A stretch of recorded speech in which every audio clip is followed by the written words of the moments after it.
កុមារភាពទស្សវត្ស90ពេលវេលាដែលគ្មានទូរស័ព្ទតែពោពេញដោយអនុស្សាវរីយ៍ចងចាំល្អៗបើនិយាយពីកុមារភាពរបស់ក្មេងៗនៅកម្ពុជាក្នុងទស្សវត្ស90ប្រហែលជាមិនមានរឿងអស្ចារ្យច្រើនដូចកុមារសម័យនេះទេព្រោះគ្មាន smartphone អ៊ីនធឺណិត Facebook TikTok ឬក៏ game ឲ្យអង្គុយលេងរាប់ម៉ោងឡើយប៉ុន្តែចម្លែកណាស់កុមារភាពនៅពេលនោះបែរជាពោពេញដោយរឿងរ៉ាវដែលយើងនៅតែនឹកឃើញរហូតមកដល់សប្តាហ៍ថ្ងៃព្រឹកឡើងយើងមិនភ្ញាក់ឡើងពី notification ឡើយប៉ុន្តែភ្ញាក់ពីសំឡេងម៉ែហៅឬក៏ប៉ាហៅឬសំឡេងមករងាវនិងអ្នកជិតខាងនិយាយគ្នាមុខផ្ទះបន្ទាប់ពីញ៉ាំបាយព្រឹករួចក្មេងៗមិនអង្គុយកាន់ទូរស័ព្ទទេប៉ុន្តែខ្លះទៅមើលគោក្របីខ្លះជួយការងារផ្ទះឬទៅស្រែហើយភាគច្រើនរត់ទៅលេងមិត្តភ័ក្តិលេងរហូតដល់ភ្លេចម៉ោងពេលនោះយើងមិនត្រូវការអ៊ីនធឺណិតដើម្បីរកមិត្តទេគ្រាន់តែឈរហៅមុខផ្ទះហៅគ្នាមកលេងហើយមួយសន្ទុះក្រោយមកក្មេងៗក៏មកជួបគ្នាយើងលេងលាក់ពួនបាញ់ឃ្លីបាល់លោតខ្សែចម្រៀមកៅស៊ូឬប្រដាប់ធ្វើពីឈើរបស់លេងមិនចាំបាច់ថ្លៃទេព្រោះសម្បកដូង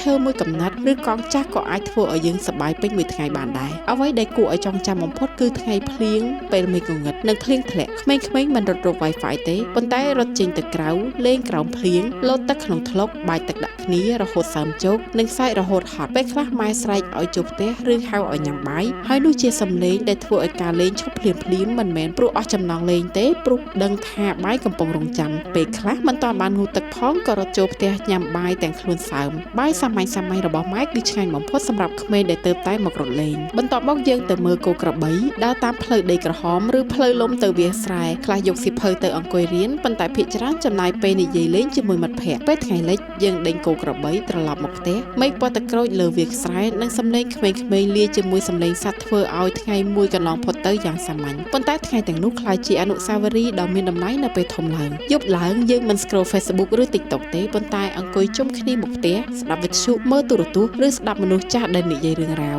បើចង់ជួបមិត្តភ័ក្តិត្រូវដើររកគ្នាបើចង់និយាយត្រូវនិយាយផ្ទាល់មាត់បើចង់ដឹងទីតាំងត្រូវសួរអ្នកជិតខាងឬទៅដល់ផ្ទះគេផ្ទាល់គ្មាន GPS ប៉ុន្តែយើងចេះរកផ្លូវទៅផ្ទះមិត្តគ្មាន Google ប៉ុន្តែយើងចេះសួរមនុស្សចាស់គ្មាន smartphone ប៉ុន្តែយើងមានមិត្តភ័ក្តិពេញភូមិគ្មាន social media ប៉ុន្តែយើងមានជីវិតសង្គមពិតៗហើយគ្មានកាមេរ៉ាថតរាល់ថ្ងៃទេដូច្នេះអនុស្សាវរីយ៍ជាច្រើនរស់នៅសល់តែក្នុងចិត្តប៉ុណ្ណោះស្នាមជើងលើភក់សំឡេងម្ដាយហៅចូលផ្ទះសំឡេងមិត្តភ័ក្តិសើចក្លិនដីក្រោយភ្លៀងថ្ងៃលិចលើវាលស្រែការរត់តាមគោក្របីការលេងរហូតដល់ងងឹតនិងពាក្យទៅផ្ទះយប់ហើយទាំងអស់នេះក្លាយជារូបភាពក្នុងចិត្តដែលយើងមិនអាចបាត់បង់បានកុមារភាពទស្សវត្សទី90ប្រហែលគ្មានអ៊ីនធឺណិតប៉ុន្តែមានពិភពលោកមួយទាំងមូលសម្រាប់ឲ្យយើងរត់លេងគ្មានទូរស័ព្ទប៉ុន្តែមានមិត្តភ័ក្តិគ្មានកាមេរ៉ាប៉ុន្តែមានអនុស្សាវរីយ៍គ្មាន social media ប៉ុន្តែមានរឿងរ៉ាវដែលយើងនៅតែនិយាយប្រាប់គ្នាទោះពេលវេលាកន្លងផុតទៅជាច្រើនឆ្នាំក៏ដោយហើយប្រហែលជារឿងនេះហើយជាមូលហេតុដែលកុមារភាពទស្សវត្ស90មិនដែលចាស់ទៅជាមួយយើងឡើយព្រោះរឿងរ៉ាវខ្លះមិនចាំបាច់មានរូបថតទេ